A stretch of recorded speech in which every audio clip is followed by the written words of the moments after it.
You weren't abandoned. You were hidden. Not buried in defeat, but planted in prophecy. And now, heaven is unsealing the scroll. They told you it was just anxiety, just overthinking, just bad luck. But deep in your spirit, you always knew. There was a pattern, a reason, a mark, the rejection, the silence. The nights your soul screamed but your mouth said nothing. That wasn't weakness, that was warfare. And in that silence, God was watching, writing, waiting. You thought you were wandering through shadows, but in truth, you were walking through a divine corridor carved between timelines. Every closed door, every betrayal, every delay was not life working against you. It was God shaping you in secret, like David in the fields, like Joseph in the pit, like Esther behind the veil. He hides his chosen ones before he reveals them. Welcome to Chosen One's Sanctuary, not just a channel, but a holy meeting ground for those who feel the call but were never given the language for it. Until now. Before I formed you in the womb, I knew you. Before you were born, I set you apart. That verse wasn't written for history. It was written for you, because this isn't just a video. It's a revelation, and everything you've lived, the chaos, the silence, the inner war, is about to make sense. You passed the test. Now heaven is ready to tell you everything. Stay with me until the end, because what's being unsealed in this message might explain your entire life. And once you hear it, you'll never see yourself the same again. The hidden marking. You were set apart before you knew why. Some wounds weren't random. They were warnings to the enemy. Before you ever spoke your first word, your name was already whispered in heaven and feared in hell. Your life carried a weight, a glow, a frequency that couldn't be hidden, even when you didn't know it was there. This is why you were misunderstood, why you were attacked early, why strange patterns followed you that others never seemed to encounter. You weren't cursed, you were called, and hell could sense it. David was just a shepherd boy, forgotten in the field, yet even the oil refused to flow until he stood before the prophet. That's what it means to be marked. No matter how hidden you are, heaven will wait for you. The rejection wasn't rejection. It was redirection. The pain wasn't punishment. It was prophecy. The silence wasn't absence. It was divine surveillance. You didn't go unnoticed. You went unspoken of, because you were marked too early to be revealed too soon. The sacred silence. God hid you for a reason. There's a silence that suffocates, and then there's a silence that saves. God's chosen ones often walk through long seasons where nothing moves. No answers, no applause, no validation. But this silence is not the absence of heaven. It is the construction zone of your becoming. Hidden in obscurity, you were being taught to hear God without noise, to trust Him without evidence, to walk without map or mirror. Just like Moses in Midian, just like Jesus in the wilderness, just like John in the desert. God always hides His vessels before He uses them, because exposure too early is exposure without armor. What looked like delay was divine insulation. You weren't being overlooked. You were being over-prepared. The hiding was holy. The silence was sacred. The isolation was initiation. God did not hide you to harm you.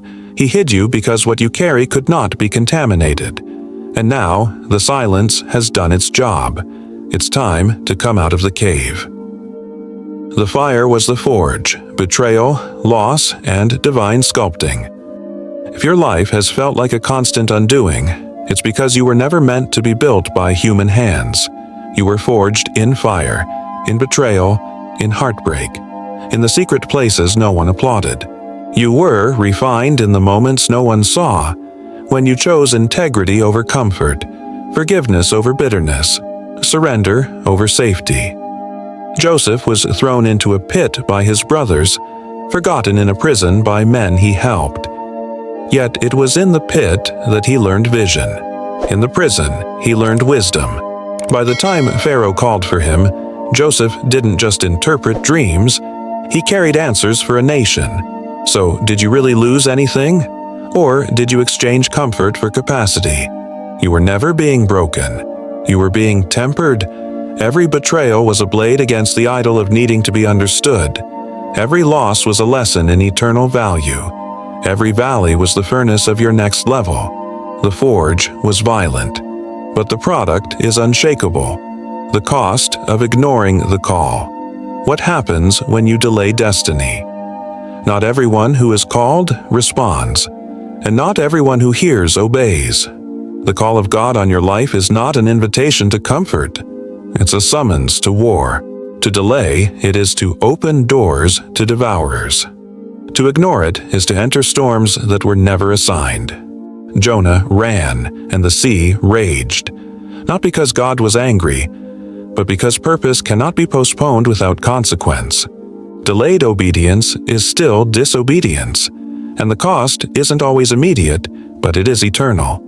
The truth is, you've already felt it, the internal ache, the dreams that won't die, the strange resistance whenever you try to live like everyone else. That's not coincidence. That's misalignment. You were never meant to blend in. And God won't let you. The more you resist the scroll, the heavier your soul becomes, because the anointing doesn't wait politely. It demands alignment, the authority in your bones. Heaven gave you keys. There's something different about the way you carry pain, the way you walk through storms, the way you pray when no one's watching. That's not just resilience. That's authority. Heaven has given you keys, not to impress people, but to displace darkness.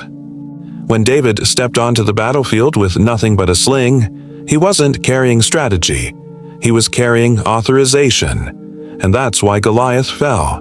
Not because of David's strength, but because of heaven's signature. Luke 10:19 says, "I have given you authority to overcome all the power of the enemy." Not some, all. That means when you speak, angels respond. When you worship, walls tremble. When you intercede, bloodlines shift. You're not just protected. You're armed. You're not just surviving. You're governing. You are not waiting for authority. You are the authority hell has feared. The commissioning. This is why you're still breathing. You're still alive for a reason. That car crash that didn't take you. That season that didn't break you. That depression that didn't bury you. It's not because you were lucky. It's because you were preserved. You've been trained in pain. You've been taught in fire. You've been tested in silence. And now, heaven is handing you your scroll. You are not just healed. You are sent. Esther didn't ask to be queen, but when the moment came, she answered the call. For such a time as this. Wasn't just a poetic phrase. It was a royal order. So is yours. God is awakening your gifts, aligning your path, releasing your voice. What you thought was just survival was strategic preservation for holy deployment. You are not here to live quietly. You are here to shift nations. The remnant is rising. You are not alone. For years, you thought you were the only one who dreamed like that, prayed like that, hurt like that, saw the world through strange layers of both glory and grief. But you were never alone. You were simply ahead. Now the sound is rising. Across continents, timelines, bloodlines, the remnant is awakening. Others, like you, hidden ones, marked ones, mourners and misfits, prophets and pioneers. Romans 11:5 says, "So too, at the present time, there is a remnant chosen by grace. You are not an accident. You are part of a divine convergence, and this isn't just community, it's alignment. This is the moment where the scattered pieces begin to gather, and the body of the hidden ones becomes a weapon in the hand of God." Echo activation. What you carry must be released. What you've lived is not just a story. It's a weapon, a scroll, a sound, a frequency that must echo beyond your timeline. You are not just healing for yourself. You are healing for the generations. You are not just rising for today. You are rising for those who are watching you silently, praying that someone makes it out. Mary carried a womb that shifted eternity. So do you. When you speak, the dead things awaken. When you testify, the silence breaks in others. When you walk in obedience, timelines are rearranged. This isn't just about your breakthrough, it's about the awakening of nations. So speak, move, build, prophesy. What you carry must not stay in silence, because when you release it, heaven responds with fire. You thought you were running out of time, but the truth is, you were being preserved for the perfect moment. You weren't delayed, you were disguised, hidden for a holy hour. Every detour, every heartbreak, every silent season, they weren't setbacks. They were sacred timestamps, aligned with a scroll only heaven could open. And now that scroll is unsealing. Your name is on it, your voice is in it. Your time is now. You are not broken, you are burned into brilliance, you are not disqualified. You are divinely deployed. You have walked through fire and did not faint. You stood in silence and did not fold. You passed the test heaven sent, and now you carry the sound hell cannot silence. You have been marked. You have been forged. And now you are being sent. This is not the end.